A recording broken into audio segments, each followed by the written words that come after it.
1985 मार्च का महीना था। तब उत्तर प्रदेश में विधानसभा के चुनाव थे। प्रदेश के कुल 425 विधानसभा सीटों में से गोरखपुर की एक सीट चिल्लू पार पर पूरे प्रदेश की नजरें टिकी हुई थी, क्योंकि वहां से एक ऐसा शख्स चुनाव लड़ रहा था जो जेल में बंद था। उस पर हत्या की साजिश, किडनैपिंग, लूट और रंगदारी जैसे कई गंभीर मुकदमे दर्ज थे।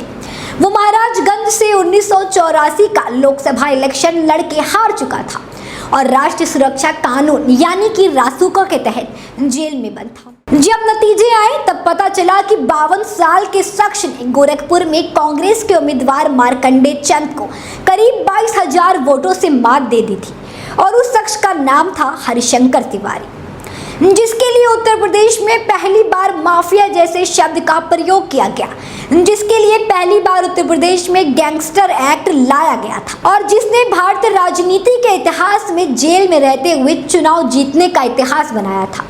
हरिशंकर तिवारी को पूर्वांचल की बाहुबली का गॉडफादर माने जाने लगा। देखते ही देखते बुलेट और बैलेट दोनों पर उनकी एक ऐसी धमक जमी कि हरिशंकर तिवारी हर सरकार की जरूरत बन गए। नमस्कार, मैं हूं कनक मिश्रा। आप देख रहे हैं द इंडिया लाइव। आज कहानी है हरिशंकर तिवारी की, जिन्होंने चिल्लूपाल से विधायक बनकर अपराध और राजनीति का ऐसा कॉकटेल तैयार किया कि उसकी कोई दूसरी मिसाल खोजे नहीं मिली। 70 के दशक में पूरे राजनीति के क्षेत्र में सिर्फ एक ही जाति का वर्चस्व था, ठाकुरों का। गोरखपुर की राजनीति का केंद्र था गोरखपीठ, जिसे ठाकुरों का खुला समर्थन था। लेकिन मठ का राष्ट्रीय स्वयंसेवक संघ से पुराना रिश्ता था और ये बात कांग्रेस को खलती थी, क्योंकि केंद्र हो या राज्य, सरकार तो कांग्रेस की ही थी।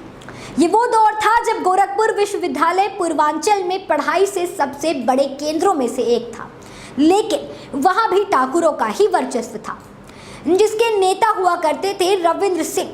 वो गोरखपुर विश्वविद्यालय के अध्यक्ष भी बन गए थे।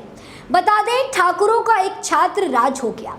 इसी दौर में ब्राह्मण समाज से ताल्लुक रखने वाले हरिशंकर तिवारी भी गोरखपुर में मौजूद थे, जो किराए पर कमरा लेकर रह रहे थे।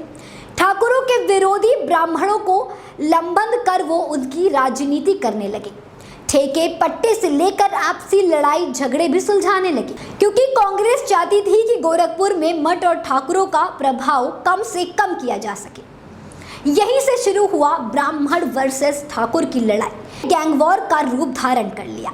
ब्राह्मणों की ओर से अकेले हरिशंकर तिवारी ने मोर्चा संभाल लिया। एक और शख्स का साथ मिल गया, जिसका नाम था वीरेंद्र प्रताप साई। ऐसे में हरिशंकर तिवारी और वीरेंद्र प्रताप साई की लड़ाई बढ़ती गई। हर रोज गैंग वॉर होने लगा, हर दिन गोलीबारी, हर रोज बम धमाके, हर हफ्ते एक नई लाश। अब हरिशंकर तिवारी किराए का मकान छोड़कर बड़े से घर में रहने लगे, क्योंकि दरबार सजाने के लिए बड़ी जगह चाहिए थी और उनके घर को हाता कहा जाने लगा। वहीं वीरेंद्र शाही के घर को कहा जाता था शक्ति सदन। और अब पूर्वांचल दो हिस्सों में बंट गया। एक तरफ था शक्ति सदन, वीरेंद्र शाही का घर, दूसरी तरफ था हाता, हरिशंकर तिवारी का दरबार। लेकिन हर कहानी का अंत तो होता ही है। फिर आया अंत, जब दो बाहुबली खामोश हो गए। हरिशंकर तिवारी का निधन 16 मई 2023 को हुआ। उम्र थी 89 साल। उनके निधन के साथ ही पूर्वांचल की एक बड़ी राजनीतिक सामाजिक सदी का अंत हो गया। उनके कट्टर प्रतिद्वंदित वीरेंद्र प्रताप साई की हत्या 1997 में कर दी गई। कहा जाता है कि ये गैंग वॉर की सबसे बड़ी और निर्णायक वारदातों में से एक थी। अंत में बस इतना समझिए, पूर्वांचल में एक दौर ऐसा भी था जब राजनीति की ताकत वोटों से कम, बंदूकों से ज्यादा तय होती थी। हरिशंकर तिवारी उस राजनीति के पंडित थे जहां दरबार भी लगता था और जनसभा भी, और इसीलिए उनका नाम सिर्फ अपराध या राजनीति में नहीं, बल्कि भारतीय लोकतंत्र के अंधेरे गलियारों में दर्ज है, सुनहरे अक्षरों में नहीं, लहू से। मैं कनक मिश्रा जल्द लौटूंगी एक और ऐसी कहानी के साथ, सिर्फ द इंडिया लाइव पर।